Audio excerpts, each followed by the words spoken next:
जय हिंद दोस्तों। Welcome to the TLD classes.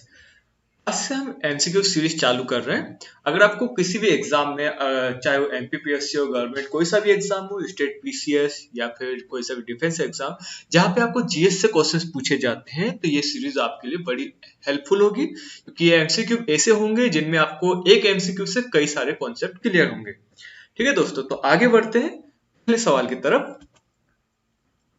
तो in the removal of which of the following officials does the parliament does not play any role?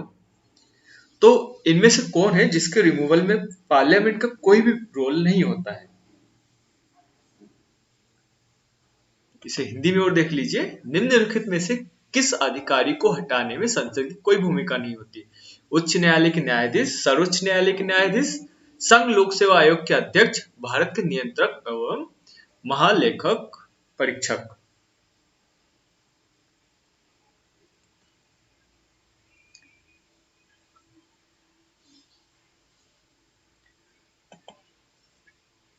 चलिए दोस्तों, तो इसका सॉल्यूशन देखते हैं। तो आपके पास में आंसर है संघ लोक सेवा आयोग के अध्यक्ष।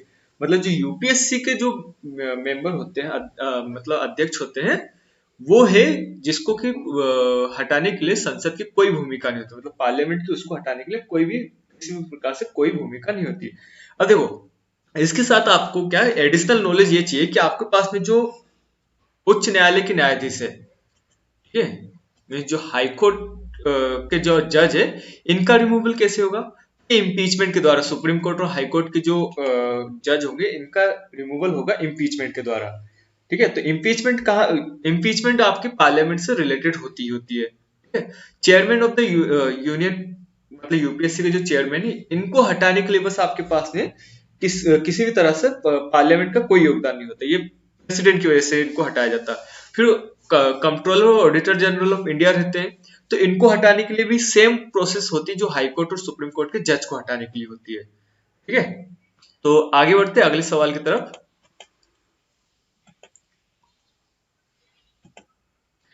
तो विच one of the following pair not correctly matched? तो अब बताइए कि इनमें से कौन सा है जो कि करेक्टली मैच्ड नहीं है? Inter-state council, article 263, finance commission, article 280, administrative tribunals, article 323A, UPSC commission,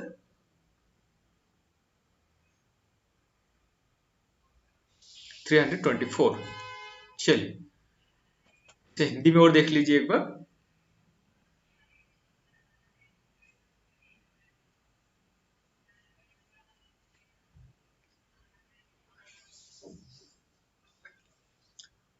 दोस्तों, तो इसका आंसर है डी, जो कि सही ढंग से मैच नहीं है। ये जो 324 जो आपके पास में आर्टिकल दिया है, ये है इलेक्शन कमीशन से रिगार्डिंग है पूरा। 300 जो 24 है, ये इलेक्शन कमीशन से रिगार्डिंग है। वही 315 है जो related to the public service commission के है, मतलब यूपीएससी के लिए जो है 315 उससे रिलेटेड है। ठीक है, तो आपके पास में ऑप्शन डी गलत है। और एडिशनल इंफॉर्मेशन की बात करें तो 263 जो है, inter state council is a non permanent constitution body है। ठीक है, ये जो आपके पास में इंटर स्टेट काउंसिल है ना, तो नॉन परमानेंट बॉडी है। ठीक है, कॉन्स्टिट्यूशनल बॉडी। ठीक है, फिर 280 में जो फाइनेंस कमीशन आती है, ये प्रेसिडेंट द्वारा इसको स्टेब्लिश की जाता है। ठीक है, चलिए आगे बढ़ते दोस्तों अगले सवाल की तरफ। तो विच of the following is not possible by the law of parliament under article 3 of the constitution? तो अगर आपने आर्टिकल देखे हो, तो आपको स्टार्टिंग के जो आर्टिकल्स होते हैं जो कि रिलेटेड होते हैं यूनियन एंड स्टेट से, तो आपको अगर आपने देखा होगा तो आपको पता हो कि आर्टिकल 3 किससे रिलेटेड है।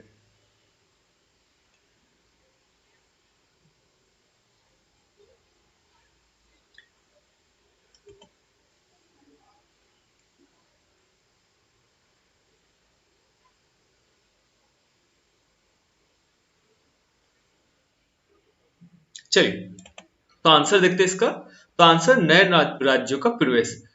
तो क्या आपके पास में एडमिशन ऑफ न्यू स्टेट्स किस प्रकार से होंगे, तो आपका आर्टिकल 3 देता है आपको ये। ठीक है, अब इसमें आपको इंपॉर्टेंट बात ये है कि आपके पास में जो आर्टिकल 3 में सब कुछ एम्पावर्ड है कि भाई भैया कि पार्लियामेंट जो है फॉर्मेशन कर सकती है न्यू लॉस का, है ना, न्यू स्टेट्स का, जो अल्टरेट कर सकती है अभी जो एग्जिस्टिंग स्टेट्स है उनके बाउंड्रीज और इन सबको, ठीक है।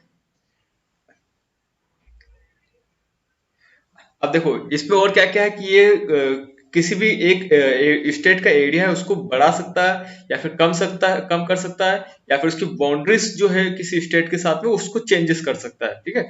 या फिर नेम भी मतलब किसी स्टेट का नेम भी ये चेंज कर सकता है। वही आर्टिकल 2 की बात करते हैं, मतलब 2 भी इनसे रिलेटेड है, तो 2 की बात करते हैं तो ये क्या होता है, लॉ बनाते हैं। It states that the parliament may by law admit new states into the union of the India, okay, or establish new states on terms and condition if it deems fit, okay। अगर आपके पास में fit हो रहा है तो ये नए स्टेट्स को ला सकता है। अब जैसे आपके सिक्किम जो है नया स्टेट्स जोड़ा गया था, तो आर्टिकल 2 के तहत इसको जोड़ा गया था ना।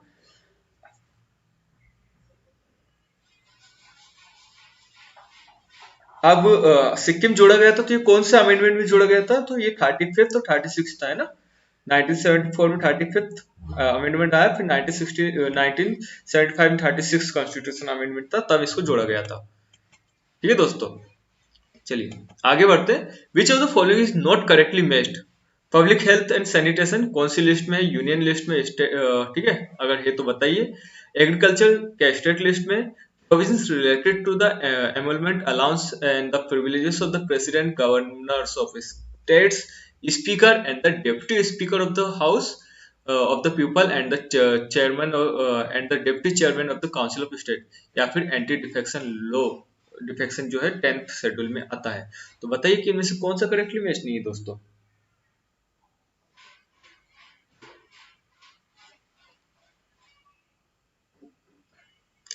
तो इसका जो आंसर है आपके पास में फर्स्ट वाला है, पब्लिक हेल्थ एंड सैनिटेशन है। वही है जो कि आपके पास में यूनियन लिस्ट में नहीं, वो स्टेट लिस्ट में है, तो बाकी सब सही है, ठीक है। अब जो यूनियन लिस्ट होती है उसमें क्या आपके पास में डिफेंस ऑफ द कंट्री के रिलेटेड जितनी भी चीजें होती है ना, वो सब आपके पास में यूनियन लिस्ट में आता है। प्लस फॉरेन अफेयर्स जितने होते हैं वो सब उसमें आएगा, बैंकिंग है, कम्युनिकेशन से और करेंसी रिलेटेड जितनी भी चीजें, तो ये याद रखना कि ये यूनियन लिस्ट में आएगा, ठीक है। वही अगर लॉ मेकिंग है तो वो भी इसी में आएगा, ठीक है। अब यूनियन लिस्ट जो था ना, एक बात और याद रख लो कि यूनियन लिस्ट में जो ओरिजिनल कितने अपने पास में थे, अपने पास में ओरिजिनली आपके पास में यूनियन लिस्ट में सब्जेक्ट थे 97, और अब कितने हो चुके हैं, 100 हो चुके हैं। वही स्टेट लिस्ट की बात करें तो आपके पास में पुलिस हो गई, ट्रेड हो गया, कॉमर्स हो गया, एग्रीकल्चर हो गया, या इरिगेशन चीजें हो गई, ये रिलेटेड है आपके स्टेट लिस्ट से। स्टार्टिंग में जो आपके पास में टोटल 61 सब्जेक्ट थे जो कि स्टेट लिस्ट के अंदर आते थे, और अब प्रेजेंट में 66 है। और फिर कॉन्करेंट लिस्ट होती है, ठीक है। कॉन्करेंट लिस्ट में क्या था दोस्तों कि कॉन्करेंट लिस्ट में ऐसी लिस्ट है जिसमें कि स्टेट और सेंटर दोनों लॉ बना सकती है, ठीक है। पर अगर दोनों का जब कॉन्फ्लिक्ट हो रहा होता है इस केस पे, तो सेंटर होता है ना उसका ज्यादा प्रेफर किया जाता है, ठीक है। तो इसमें आपको मैरिज हुआ, एडॉप्शन हुआ, फॉरेस्ट हुआ, एजुकेशन हुआ, ये सब आपके इसमें आते हैं, ठीक है, कॉन्करेंट लिस्ट में। अब सेकंड शेड्यूल की आपकी बात आई है यहाँ पे, तो सेकंड शेड्यूल में क्या होता है, ये अलाउंस एंड प्रिविलेज देता है, ठीक है, इसको इन सभी को, जो आपके गवर्नर है, स्पीकर हो गए, प्रेसिडेंट हो गए, इन सभी को, ठीक है दोस्तों। 10th शेड्यूल की बात करते तो एंटी डिफेक्शन लॉ के लिए 10th शेड्यूल है आपके पास में, ठीक है। उनमें प्रिविलेजेस जो भी रहेगा वो 10th शेड्यूल के अंदर ही आएगा। तो आपके पास में जो है डी आंसर है इसका, सॉरी इसका आंसर तो आपके पास में ए है, जो कि गलत है क्योंकि वो स्टेट लिस्ट के अंदर आ रहा है। चलिए आगे बढ़ते दोस्तों। Which one of the following is not correctly matched? Article 39A equal justice and free legal aid, article 40 organisation of village panchayat, article 44 uniform civil code, article 48 separation of judiciary for executive.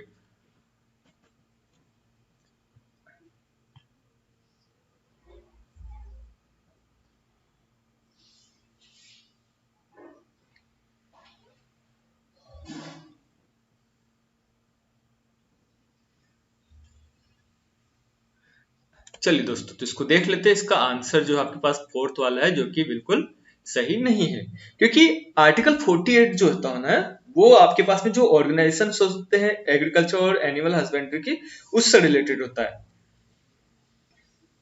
ठीक है। और article 50 जो रहता है वो होता है जो कि आपके पास में सॉरी, आर्टिकल 48 होता है, 48 होता है, वो आपका रिलेटेड है किससे दोस्तों? वो रिलेटेड है आपके पास में जो कार्यपालिका कृषि और पशुपालन संगठन होते हैं उनसे रिलेटेड होते हैं। ठीक है।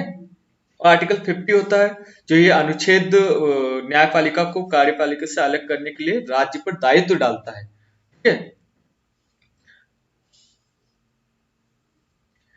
पर ये क्या होता है कि राज्य के नीति निर्देशक तत्वों के अंतर्गत आता है, इसलिए इसे लागू किया नहीं जा सकता। ठीक है।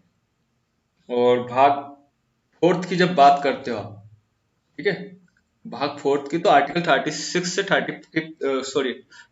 51 तक इसके अंदर आता है, पार्ट फोर्थ में। ठीक है। अब उसमें क्या होता है, जितने भी डीपीएसपी है आपके, वो सब इसमें आ जाएंगे आपके पास। ठीक है।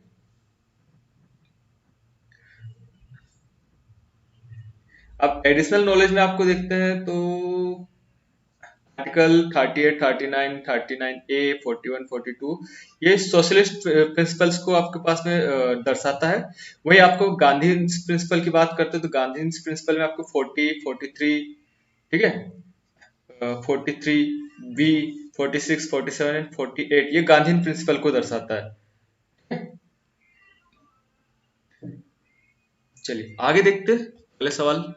इन which of the following the provisions for the protection and improvement of environment and safeguarding of forest and wild are found in the constitution in India? DPSP में, फंडामेंटल ड्यूटीज में, या फिर दोनों में पाया जाता है?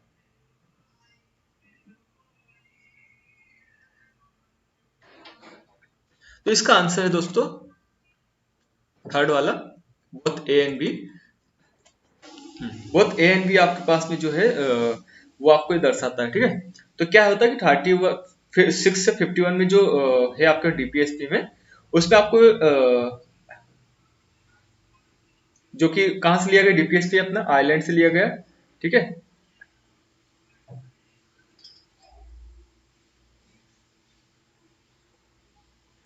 अब 48A है जो protect and improve the environment and safeguard forest and wild life, ये बताता है आपको 48A। ठीक है। तो इसलिए आपके पास में केवल राज्य के नीति निर्देशक सिद्धांतों में तो है ही, और मौलिक कर्तव्यों में भी है। ठीक है। तो 42nd अमेंडमेंट के तहत आपके पास में 10 फंडामेंटल ड्यूटीज जोड़ी गई थी। ठीक है। और फिर आपके पास 86 अमेंडमेंट एक्ट के लेटर 11 और जोड़ी गई। ठीक है।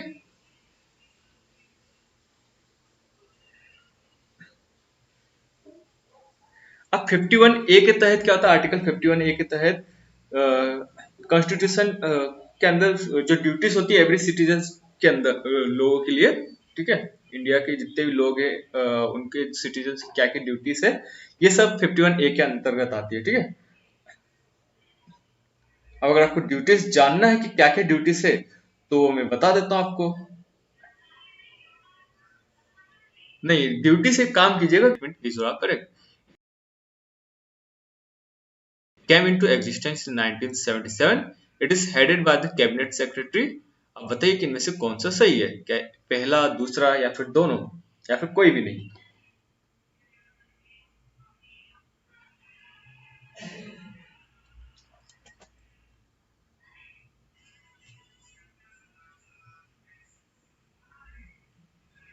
हेडेड बाय होता है, प्रिंसिपल सेक्रेटरी द्वारा ये हेड किया जाता है भाई। ठीक है, पीएमओ। अब की पॉइंट क्या है, PMO is suffering agency mean for providing secretarial assistance and crucial advice to the prime minister. मतलब ये एडवाइसरी बॉडी टाइप की है जो कि एडवाइस करता है पीएम को, और बहुत ही क्रूशियल इंपॉर्टेंट रोल प्ले करता है जब भी डिसीजन मेकिंग होता है।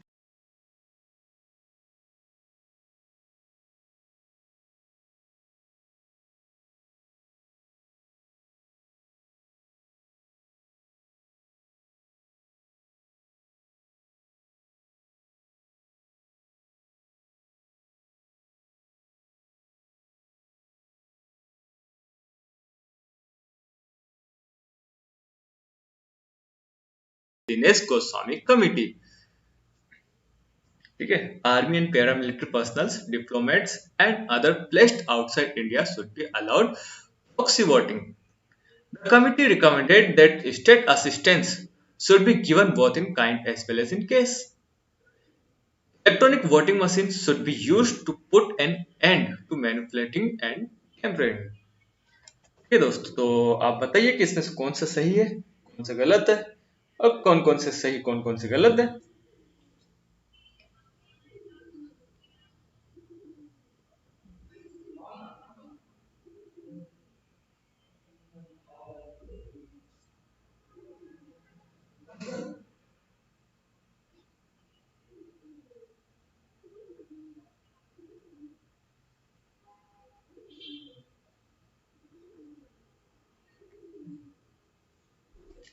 चलिए, तो इसका जो ऑप्शन 3 है, 1 एंड 3, ये आपका बिल्कुल सही है. ठीक है, अब इससे रिलेटेड आप कुछ चीजें देख लेते हैं.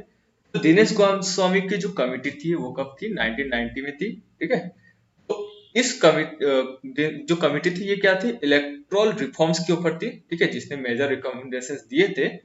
ठीक है, जिसके मेजर रिकमेंडेशन क्या थे, ऑर्डरिंग ऑफ फ्री पोल और counter mending should not only be the report of returning office. मतलब यही सब चीजें थी कि जो उन्हें क्या क्या आना चाहिए, anti defect amendment in the anti defection law. ठीक है, डिस्क्वालिफिकेशन, इनसे रिलेटेड जो मेजर, जो आपके पास में रिकमेंडेशन थे वो इस कमेटी के द्वारा आया था. ठीक है,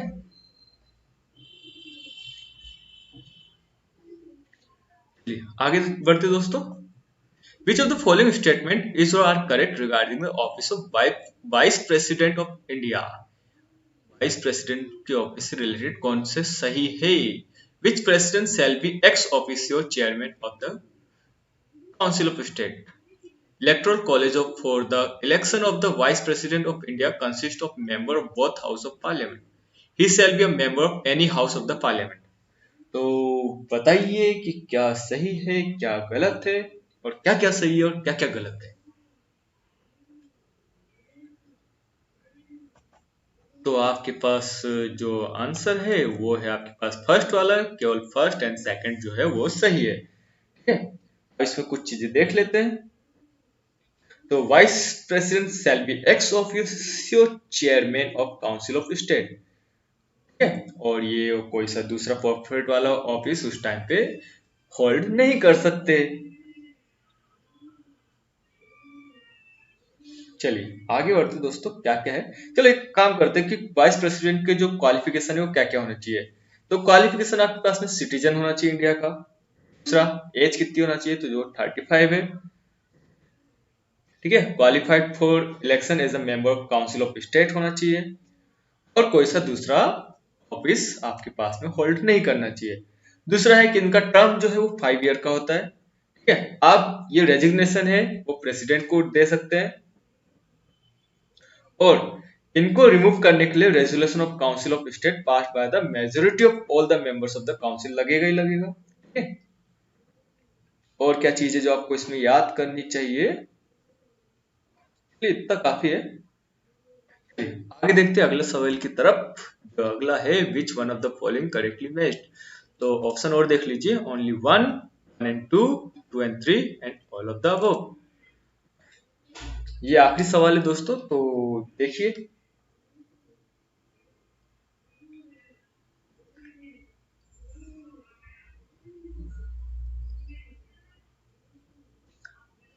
तो इसका जो आंसर है वो है आपके पास है 3, 2 एंड 3, जो कि 2 एंड 3 है, जो कि करेक्ट है.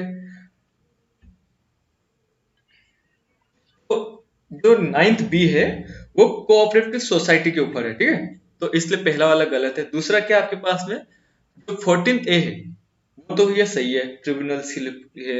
और फिर जो 20 है, अमेंडमेंट ऑफ कॉन्स्टिट्यूशन है पार्ट 20 में. ठीक है, इसमें आपको थोड़ा थोड़ा देख लेते हैं. तो पार्ट 1 है जो आपके पास में. ठीक है, पूरे पार्ट्स को अपन एक बार देख लेते हैं थोड़ा थोड़ा, कि ऊपर मोटा मोटा. पार्ट 1 है यूनियन एंड इट्स टेरिटरी को देता है. आर्टिकल क्या आपके पास 1 to 4 है. पार्ट 2 है सिटीजनशिप देता है इंडिया की, आर्टिकल 5 to 11 है. पार्ट 3 है फंडामेंटल राइट्स देता है, आर्टिकल 12 to 35 है. पार्ट फोर्थ है डीपीएसपी वाला है, ठीक है 36 to 51 डीपीएसपी पार्ट फोर्थ वाला अपन थोड़ी देर पहले अपन सवालों में देख चुके हैं, ठीक है। पार्ट पार्ट फोर्थ ए है जो फंडामेंटल ड्यूटीज है 51 ए दे रहा है जिसमें, ठीक है। पार्ट फिफ्थ है द यूनियन, ठीक है, जो 52 to 151 है। पार्ट सिक्स है द स्टेट्स के बारे में बताएगा जो कि आर्टिकल 152 to 237, ठीक है। आर्टिकल सेवेंथ है state in the B part of first schedule repealed by seventh amendment, छोड़ो इसको। फिर पार्ट एट है आपके पास में यूनियन टेरिटरीज, ठीक है, इसके बारे में बताएगा। पार्ट नाइन्थ है पंचायत राज के बारे में बताएगा। पार्ट नाइन्थ ए है म्यूनिसिपालिटीज के बारे में बताएगा। पार्ट नाइन्थ बी है cooperative society. Part 10 scheduled and tribal areas. फिर part 11 relation between the union and the state article 245 to 263। फिर part 12 finance property, finance property contracts and suits 264 to 300A, ठीक है। फिर आपके पास में part 13 trade and commerce within the territory of India, ठीक है। फिर आएगा 14th, ठीक है, service under the union and state. फिर आएगा आपके 14th ए ट्रिब्यूनल्स। फिर 15th इलेक्शन। फिर 16th special provision related to certain classes. फिर आएगा 17th लैंग्वेजेस। फिर आएगा 18th इमरजेंसी प्रोविजंस। फिर आएगा 19th मिसलेनियस।